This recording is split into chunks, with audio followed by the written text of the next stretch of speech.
Corporate debt has now started taking off in a big way. We've seen a big pipeline of issuances in the last year, maybe amounting to some 20 or 30 billion rupees, new debentures, and that's an excellent development, and I hope very much that that continues. I hope also that the stock market continues developing. We have a relatively small stock market, but even more important than market cap is the very thin volumes of trading. We need more public trading. We need probably bigger public floats for these companies, bigger free floats of these companies. We need more companies to list. We need more activity. We need a broader base of ownership so that the price discovery process is better, so that firms can raise funds at the more appropriate rates.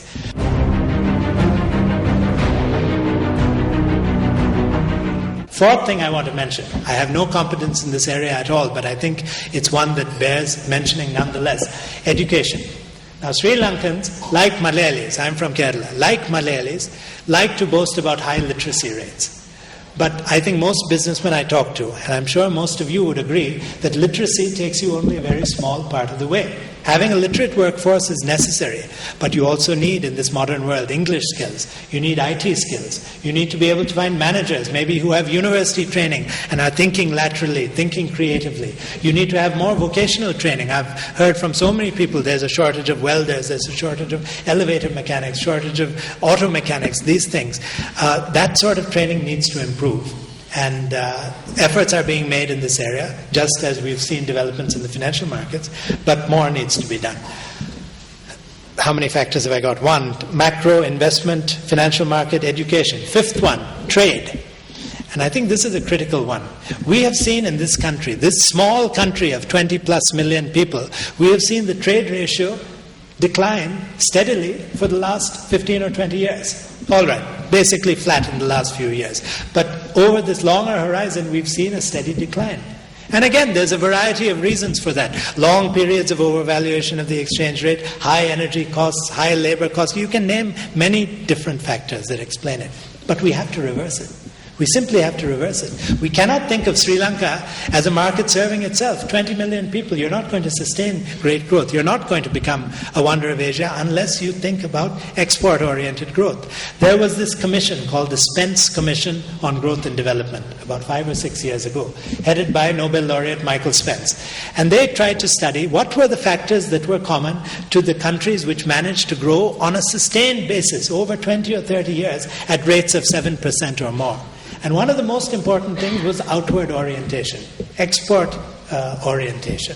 We need to improve our exports. Now, how do we do that? Now, one factor that I would point to is the geographical distribution of our trade. We have a very privileged position in economic geography. The economic world has changed around us. Our physical position is the same, but the economic world has changed around us dramatically in the sense that now it is Asia, these dynamic economies in Asia, that are driving the global economy forward.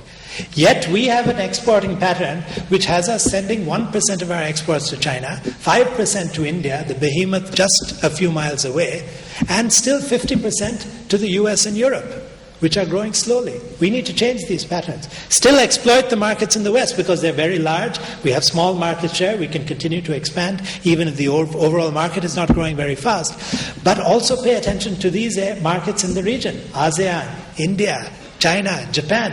FTAs are in the offing, as the chairman said, and that's a very good thing. CEPA needs to be looked at. There may be problems with it, but we can't give up on the Indian market. That is a huge market that can drive Sri Lanka forward.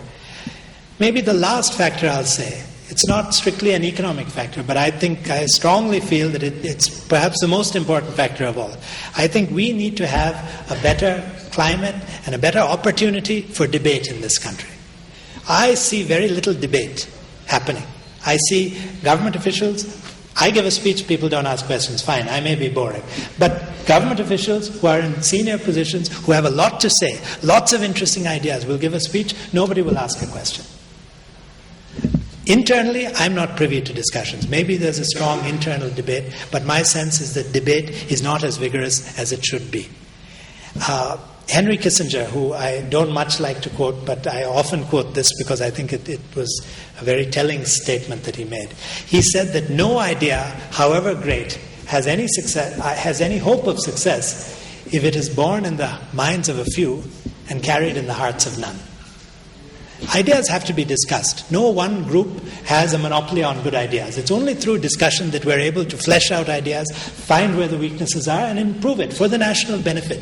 And I hope very much that going forward we see more opportunities for policies to be discussed so that the countries that's already headed, I think, very much in the right direction can move in that direction in an even more rapid way, so that that promise of being the emerging wonder of Asia will be not promise but reality. Thank you very much.